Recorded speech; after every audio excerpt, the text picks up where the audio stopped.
हरि बोल, हरि बोल। जैसे रूप गोस्वामी बुक्स लिखते हैं, उनमें ज़्यादातर हंसदूत और प्रेम संपुट सब में विरह भाव ज़्यादा शो किया राधा रानी का। और मतलब उस चीज़ को मतलब प्रेम संपुट में तो राधा रानी बताती हैं कि मेरे और कृष्ण में क्या प्रेम है, मतलब प्रेम है, हम एक आत्मा है। जैसे हंसदूत है तो वो किस भाव से लिखे जाते हैं वो पुस्तक है कि उद्धव संदेश है एक, जो वो बुक मुझे बहुत प्रिय थी। अभी तो मैं काफ़ी टाइम से नहीं पढ़ी है, लेकिन वो पढ़ने से बिल्कुल आंख में आंसू आते हैं, एक एक श्लोक। जो हंसदूत है उसमें ललिता सखी हंस को कह रही है कि आप कृष्ण को जाके बताओ। विरह है, हंस दूत और उद्धव संदेश दोनों विरह के ग्रंथ। तो गुरुदेव उसमें हम किस भाव में उनको मतलब स्मरण भी कर सकते हैं इस लीला का, विरह लीला का, कीर्तन के समय, जप के समय? विरह लीला ऐसी है ना कि विरह का स्मरण अगर आप असलियत में करेंगे तो पूरा शरीर मतलब दुख से भर जाएगा। जब यहाँ रूप गोस्वामी ने विदग्ध माधव नाम का ग्रंथ लिखा, ड्रामा। उन्होंने 2 ड्रामा लिखे, विदग्ध माधव और ललित माधव। द्वारका लीला का ललित माधव और वृंदावन लीला का विदग्ध माधव। तो विदग्ध माधव में राधा और कृष्ण का वियोग, 11 साल की आयु में कृष्ण चले गए, तो ये सब। और बाद में विदग्ध माधव में बताया समुद्र के किनारे एक व्रज बनाया जब कृष्ण को विरोह हो गया तो, और यशोदा का पुतली बनाई, राधा रानी की पुतली बनाई, और कृष्ण एक एक पुतले को आलिंगन कर रहे हैं, बहुत वियोग हो गया कृष्ण को। तो ये ड्रामा का जो ग्रंथ है भोजपत्र पे लिखा हुआ, यहाँ राधा कुंड में आया और राधा रघुनाथ दास गोस्वामी ने पढ़ लिया। और जब पढ़ लिया तो रघुनाथ दास गोस्वामी को इतना विरह हो गया, इतना विरह कि उनके आंखों में से कंटिन्यूअस अश्रुओं की धारा बहने लगी। वो सो नहीं पाए। हा राधे, हा राधे, हा राधे, हा राधे बोलते बोलते पूरा एक कुंड ही बन गया, तीसरा कुंड बन गया यहाँ, राधा कुंड, श्याम कुंड और ये विरह कुंड। रघुनाथ दास गोस्वामी के अश्रुओं से, दोनों कुंडों के बीच में उनका भजन कुटीर है। कुछ सो नहीं रहे थे, कुछ खा नहीं रहे थे, कुछ किसी से बोल नहीं रहे थे, उनका शरीर बिल्कुल गरम गरम सांस निकल रही है। हा राधे, हा राधे, हा राधे। उस वियोग में रघुनाथ दास गोस्वामी और सब वैष्णव दौड़ के गए रूप गोस्वामी के पास, बोले हे रूप आपने क्या किया, ये आपने ये ग्रंथ क्यों लिखा? रघुनाथ दास गोस्वामी का वियोग अंत ही नहीं हो रहा है, वो वियोग में उनका शरीर ही त्याग देंगे, मतलब इतना वियोग हो रहा है उनको। तो रूप गोस्वामी की आंख में आंसू आ गए, वो भी रोने लगे। तुरंत उन्होंने अपनी कलम ली और एक मिलन का ग्रंथ लिखा, उसका नाम था दान केली कौमुदी। जब कृष्ण दान मांगते हैं तब राधा रानी के निकट में आ जाते हैं और उनका मिलन होता है, तो मिलन का ग्रंथ लिखा, दान केली कौमुदी। और जल्दी जल्दी ग्रंथ लिख के रघुनाथ दास गोस्वामी को भेजा। और वो ग्रंथ जब रघुनाथ दास गोस्वामी ने पढ़ा, मुस्कुराने लगे। अभी मिलन के आंसू, लेकिन इतने गरम गरम आंसू नहीं थे, ठंडे ठंडे आंसू थे, मिलन के। शांत हो गए, राधा कृष्ण का मिलन हो गया वापस, उनका दुख सब दूर हो गया और सब भक्त खुश हो गए रघुनाथ दास गोस्वामी की। तो गुरुदेव क्या जब भक्त राधा कृष्ण के वियोग की लीला पढ़ते हैं तो उसको खुद दुख हो जाता है या फिर राधा के बिहाफ पे दुख होता है? मतलब अपना पर्सनल दुख होता है फिर राधा रानी के बिहाफ पे वो दुख मनाते हैं? जब कृष्ण नहीं आते हैं तब राधा रानी को तो असंख्य वियोग होता है। उनके शरीर में सब क्या क्या प्रकार के भाव उठते हैं। वो भावों को 1 करोड़ों साल तक कोई ग्रंथ लिखेगा तो भी एक क्षण के भाव राधा रानी के वो लिख नहीं पाएगा। उतने एक क्षण में राधा रानी के भाव ऐसे वियोग में उठते हैं, इसलिए कृष्ण जानबूझ के लेट आते हैं। वो राधा का वियोग और उसके भाव खुद कृष्ण जानना चाहते हैं, वो बढ़ाने के लिए। लेकिन राधा रानी से भी ज्यादा वियोग किसको होता है? मंजरियों को, कमल मंजरी। भक्ति विनोद ठाकुर, जो 12 साल की मंजरियां हैं, हमेशा राधा रानी के साथ में ही रहती हैं। सखियां तो चली जाती हैं अपने अपने घर में, कुंजों में, लेकिन मंजरियों की शादी नहीं होती है। सखियों की शादी अपने होती है, कोई कोई मंजरियों की शादी भी हो, लेकिन मंजरियां राधा रानी के साथ ही रहती हैं। और वो मंजरियां राधा रानी के भाव को 24 घंटे देखती रहती हैं, की सेवा करते रहती हैं। तो राधा रानी से भी ज्यादा दुख, क्योंकि राधा रानी तो वियोग में बेहोश हो जाती हैं, मूर्छित हो जाती है, लेकिन मंजरियां बेहोश नहीं हो सकती हैं। उनको सेवा करनी पड़ती है, कुंज का ध्यान रखना पड़ता है, सब राधा रानी को पंखा देना पड़ता है, चंदन का लेप, पुष्प ला के देने पड़ते हैं, भोग ला के देना पड़ता है, सब श्रृंगार करना पड़ता है, ये सब। तो उनको राधा रानी का वियोग 24 घंटे दिखाई देता है। और मंजरियों का जो वियोग है, बाप रे, उसकी कोई तुलना नहीं है पूरे ब्रजमंडल में। और इसीलिए हमारे मतलब गौड़िया संप्रदाय में हमको ललितानुगा नहीं कहा जाता है, हमको रूपानुगा कहा जाता है, क्योंकि हम ललिता सखी के तो अनुयायी नहीं बन सकते, लेकिन ललिता सखी की जो मंजरी है, रूप मंजरी, उसके अनुयायी हैं हम। क्योंकि रूप मंजरी के भाव में सब मंजरियों के भाव हैं। रूप गोस्वामी सब के लीडर, और उनके शरीर में ऐसे भाव आते थे। पर हम बड़े ही दुर्भाग्यशाली हैं कि हमारा जन्म 450 साल बाद में हो। अगर हम रूप गोस्वामी को एक बार देख लेते, सेवा कुंज में वृंदावन में रहते, कभी राधा कुंड में रहते थे, यहाँ इस साइड इमली तला एक पेड़ है यहाँ, उसके नीचे बैठते थे, वहाँ भजन करते थे। कभी कभी वो नंद गांव में 13 कदम में भजन करते थे। रूप गोस्वामी अलग अलग ब्रज की योग पीठों में जाके, वैसे रूप गोस्वामी को अगर हम एक बार देख लेते तो हमारी जप माला भी छूट जाती इधर, और मतलब हमारे कोई भजन और साधन करने की आवश्यकता ही नहीं थी, कि हम सिद्ध हो जाते। सिद्ध का मतलब ये पूरा शरीर सिद्ध, ये हड्डी पसली का शरीर खत्म हो जाता है और हमारा आध्यात्मिक शरीर, पर बाहर से पता नहीं चलता है, लेकिन वो शरीर चिन्मय हो जाता है। उस वक्त तो 24 घंटे स्मरण चलता है, लीला स्मरण कहते हैं उसको। चैंटिंग के साथ ही 3 लाख नाम करते हैं, 2 लाख नाम करते।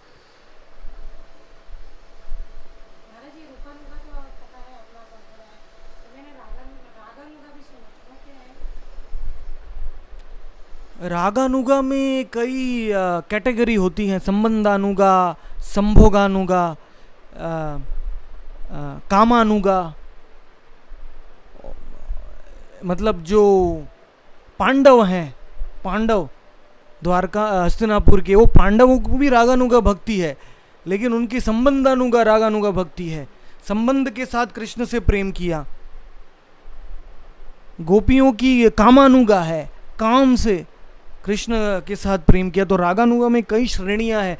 भगवान के सखा भी रागानुगा में आते हैं, नंद यशोदा की भी रागानुगा है, लेकिन वात्सल्यानुगा है।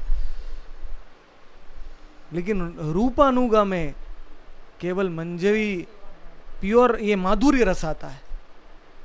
अभी जो यशोदा और नंद के सेवक हैं वो रूप गोस्वामी के रूपानुगा नहीं बनते हैं, क्योंकि वो नंदगांव में रहते हैं, वहां वात्सल्य प्रेम से कृष्ण की सेवा करते हैं।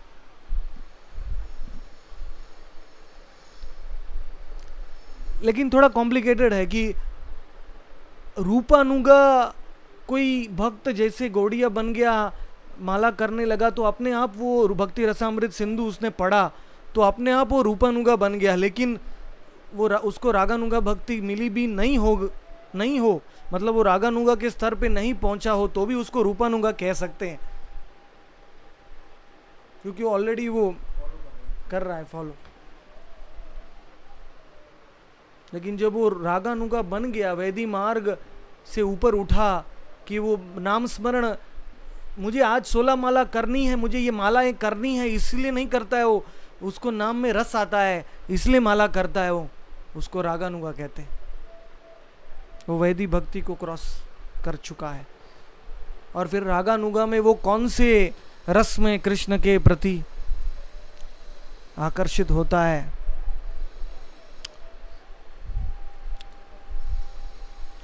उससे फिर वो आगे बढ़ सकता है।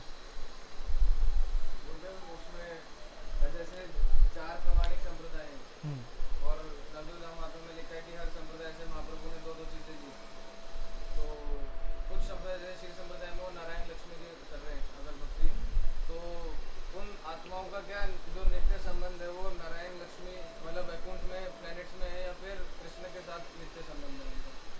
नहीं, जो श्री संप्रदाय में है लक्ष्मी कि लक्ष्मी नारायण को सर्वोत्तम मानते हैं, वो वैकुंठ तक ही जाएंगे, गोलोक कैसे जाएंगे? नहीं जा सकते कृष्ण के पास। उपासना ही नहीं करेंगे, उनको लक्ष्य नहीं है तो कैसे जाएंगे? जो आपका लक्ष्य है वहीं तो जाओगे आप। यान्ति देवव्रता देवान पितृन यान्ति पितृव्रता भूतानी यान्ति मत याचिनो। जो मुझे अपना लक्ष्य बनाते हैं वो मेरे पास आते हैं।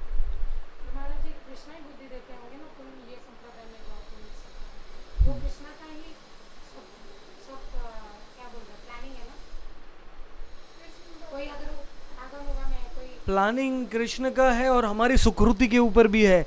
हमारे को बहुत जन्मों की सुकृति चाहिए राधा कृष्ण की उपासना करने के लिए, और 100 जन्मों तक राधा कृष्ण की उपासना की तो गौरांग की उपासना में आते हैं। मतलब बहुत सुकृति चाहिए गौड़िया बनने के लिए।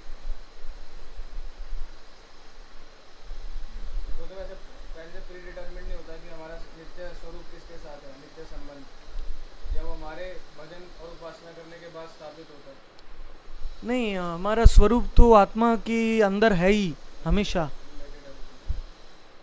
बीज रूप में है, इसलिए हमें पता नहीं चल रहा है कि हम कौन, कृष्ण के साथ हमारा क्या संबंध है। लेकिन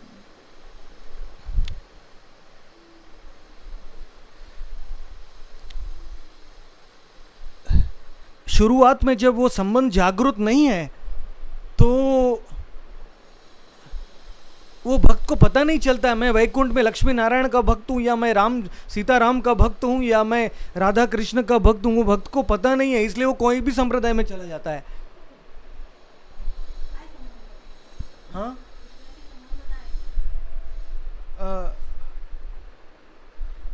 क्या संबंध? कृष्ण के साथ जो संबंध है उसका थोड़ा थोड़ा ज्ञान अंदर से होगा, नाम लेने से मिलेगा।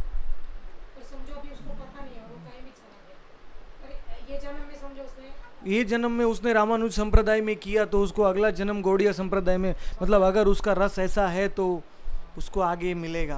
मतलब कृष्ण ही रक्षा करेंगे ना हर एक का आगे।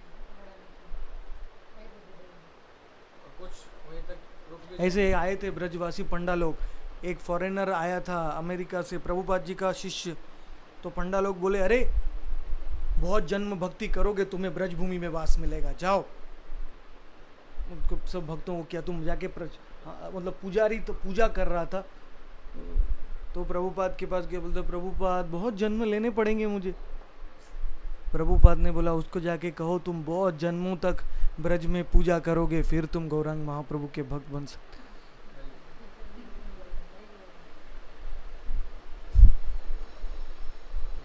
जैसे जैव धर्म में लिखा है कि कुछ आत्माएं साक्षात बलराम में से प्रकट हुई, कुछ संकर्षण में से प्रकट हुई, उन्होंने वैकुंठ में सर्व किया। जो बलराम से प्रकट हुई वो गोलोक में सर्व करे, और जो महाविष्णु से प्रकट हुई वो हम सब मतलब तटस्थ शक्ति से इधर आए। तो वहाँ पे आत्माओं में अगर इस तरीके का डिफरेंस है तो अगर यहाँ पे भी कोई ऐसी महाविष्णु से प्रकट हुई आत्मा है जो जिसका संबंध लक्ष्मी नारायण से है और वो रामानुजाचार्य के संप्रदाय में जाके उनकी वर्शिप करके परफेक्ट हो जाता है, सिद्ध हो जाता है, तो फिर जरूरी नहीं है ना कि वो अगला जन्म लेगा गौड़िया में। नहीं, वो सीधा वैकुंठ जाएगा। अदरवाइज तो वैकुंठ में कोई पार्षद जाएंगे ही नहीं, सब पार्षद गोलोक में जाएंगे अगर सब एक एक जन्म लेके आएंगे तो वैसे सीधा वैकुंठ जा सकता है। लेकिन अगर वो कृष्ण के प्रति द्वेष करेगा क्योंकि आजकल रामानुज संप्रदाय में थोड़ा सा प्रॉब्लम हो गया है। कई कई लोग आए हैं जो कृष्ण को नारायण का अवतार मानते हैं और गौरांग को भी नहीं मानते हैं। तो अगर वो नारायण का भजन करे लेकिन अगर वो कृष्ण को गौण मानेगा नारायण से, तो उसका वैकुंठ जाने का अधिकार भी छीन लिया जाता है, अपराध हो जाता है। तो इसलिए मैं तो कहूँगा कि अगर वैकुंठ भी नारायण के भक्त को भी अगर सेफेस्ट रूप में वैकुंठ जाना है तो भी गौड़िया बनना अच्छा है। क्योंकि गौड़िया वैष्णव में गौरांग महाप्रभु सबको अपने अपने धामों में भेज रहे। मुरारी गुप्त हनुमान जी थे, जाम्बवन थे, और अनंताचार्य वो लक्ष्मी नारायण के भक्त थे। श्रीधर खोलावेचा कुसुम ये थे, कृष्ण के भक्त थे, और रामानंद राय को राधा कृष्ण का है। तो इसलिए कोई भी सेफ है। इसीलिए भक्ति विनोद ठाकुर ने कहा था कि आने वाले ये 10,000 साल के अंदर ही, उसके बाहर नहीं, ऐसा आएगा जब ये ब्रह्म संप्रदाय जो हमारा गौड़िया कृष्ण ब्रह्म मध्व गौड़िया संप्रदाय है, ये पूरे पृथ्वी में एक ही संप्रदाय मेन बनेगा। थोड़े समय के लिए, ज़्यादा नहीं, मे भी 200, 300, 500, 1000 साल के लिए रहेगा, फिर वापस। कुछ प्रेयर्स में ऐसा फल मिलता है कि आपको ये पढ़ने से निश्चित रूप से गोपी भाव मिलेगा। तो गुरुदेव क्या ऐसा होता है पॉसिबिलिटी कि किसी को अपने रस से ऊपर वाला रस मिल जाए, मतलब उसका नित्य संबंध दास्य रस में है और भगवान या फिर राधा रानी बहुत प्रसन्न होकर उनको माधुर्य रस दे दें, ऐसा हो सकता है? मतलब रस ही चेंज हो जाए। वो प्रार्थना पढ़ने से तो नहीं होगा, लेकिन एक्सेप्शनल केस में अगर गौरांग महाप्रभु चाहेंगे तो उसका रस बदल सकते हैं। बहुत रेयर केसेस में उन्होंने रस बदला हुआ है, सबका नहीं है। लेकिन इम्पॉसिबल तो भगवान परमानंद पुरी थे, जो पुरी में आए वो उद्धव सखा थे। उद्धव को द्वारका में सख्य भाव है और दास्य भाव है, लेकिन ब्रज में उद्धव को शांत भाव है। यहाँ उद्धव कुंड में लता बन के रहते हैं, उद्धव का गुल्म लता। लेकिन उद्धव ने जब परमानंद पुरी के बार में आए तो उन्होंने बहुत प्रार्थना की, तो गौर हरि भगवान ने उद्धव को ब्रज में शांत रस से ऊंचा उठ के ब्रज में एक सखा बना दिया उनको, परमानंद पुरी को। तो गौरांग महाप्रभु कभी कभी ऐसा रस बदल सकते हैं, कृष्ण नहीं बदलेंगे, लेकिन गौर हरि बहुत विचित्र उनकी लीला है, दयालु हैं, तो गौर हरि बदल सकते हैं, लेकिन बहुत रेयर, मतलब 1 या 2 ऐसे कोई, या रस नहीं बदलेंगे तो भी वो हनुमान जी है। जैसे हनुमान जी राधा कृष्ण का प्रेम समझ नहीं सकते हैं। एक बार हनुमान जी ब्रज में आए और देखा कृष्ण अपना मुकुट राधा रानी के चरणों में रख रहे हैं, रो रहे हैं। हनुमान जी बोले ये क्या हो रहा है, मैंने अयोध्या में तो कभी नहीं देखा कि रामचंद्र तो सीता को भगा देते हैं, मैं खुद ही सीता और राम के चरणों में बैठा हूं, तो राम कभी सीता के चरणों में नहीं देखते हैं अयोध्या में, ये क्या कर रहे हैं, ये कृष्ण मेरे प्रभु हैं लेकिन ये राधा रानी के चरणों में पड़े हैं। हनुमान जी को समझ में नहीं आया, वो बोले मेरा धाम तो अयोध्या ही है, मैं ब्रज के प्रेम को समझ नहीं सकता हूँ। लेकिन वही हनुमान जी जब कलयुग में मुरारी गुप्त के रूप में आए तो गौरांग महाप्रभु ने हनुमान जी को ब्रज का प्रेम तो इनडायरेक्टली मतलब सिखाया, बताया, कृष्ण की पूजा करो रस। और मुरारी गुप्त ने लिखा भी, चैतन्य चरित महाकाव्य में वृंदावन का रस लिखा हुआ है। तो कभी कभी वो भक्तों को ये रस का ज्ञान मिलता है, लेकिन वो रस में प्रवेश नहीं कर पाते, उनका रस बदलता नहीं है। मतलब एक शरीर उनका अयोध्या में है और एक शरीर उनका गोलोक में है, लेकिन गोलोक में ब्रज में नहीं है, नवद्वीप में है।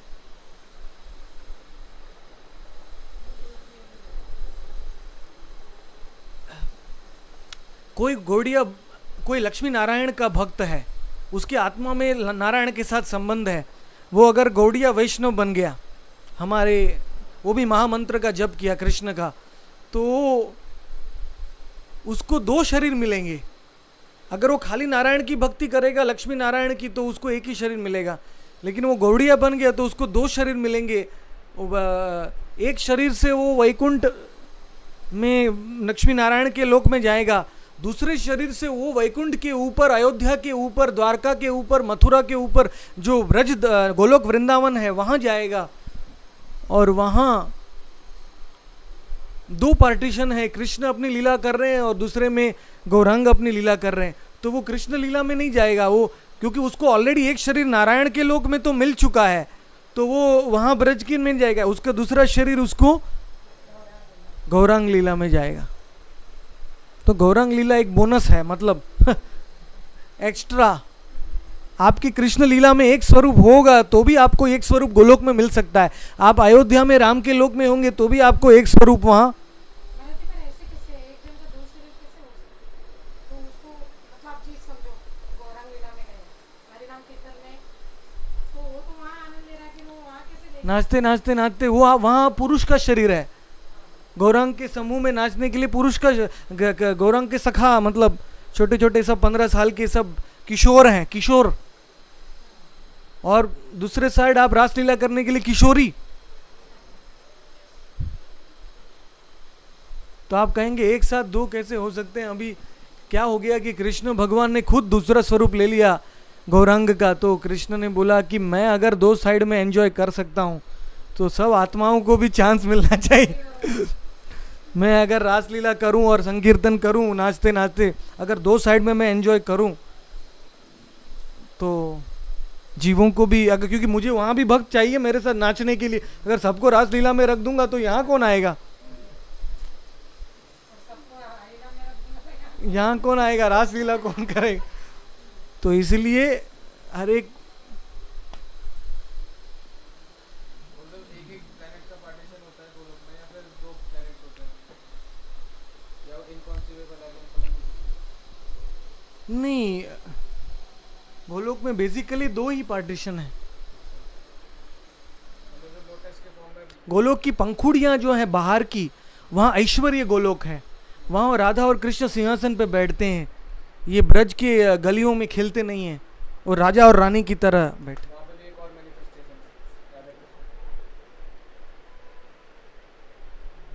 जो देवी देवता ब्रह्म वैवर्त पुराण में यहाँ से गए थे, किसी हालत में वो गोलोक तक पहुंचे, लेकिन वो अंदर नहीं जा पाए।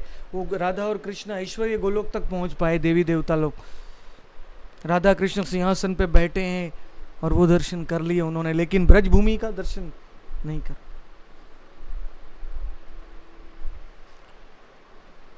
गुरुदेव, जैसे राधा कुंड सर्वोपरि क्षेत्र है पूरी सृष्टि में, तो जब इस भौतिक जगत में वो प्रकट होता है रेप्लिका के रूप में, सेम ही होता है, तो उसकी एक्सटर्नली कंडीशन। राधा कुंड इतना हाई क्षेत्र है, यहाँ आश्चर्य है। हम जितना टाइम रहेंगे वो आश्चर्य है कि राधा रानी हमको यहाँ रख रही है।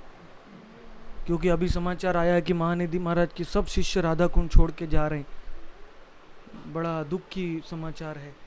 इतने भक्त जो कितने सालों, पता नहीं है, मैं ज़्यादा मैं नहीं बता सकता आपको कि क्या कारण है, लेकिन मतलब कि ऐसी परिस्थिति डाल दी कि उनको छोड़ना ही पड़ा। तो माया का क्या खेल है। मैं तो राधा रानी से प्रार्थना कर रहा था मेरे जीवन में ऐसा ना आए कभी। कारण बताएंगे तो शायद हमसे वो कुछ करती है। अरे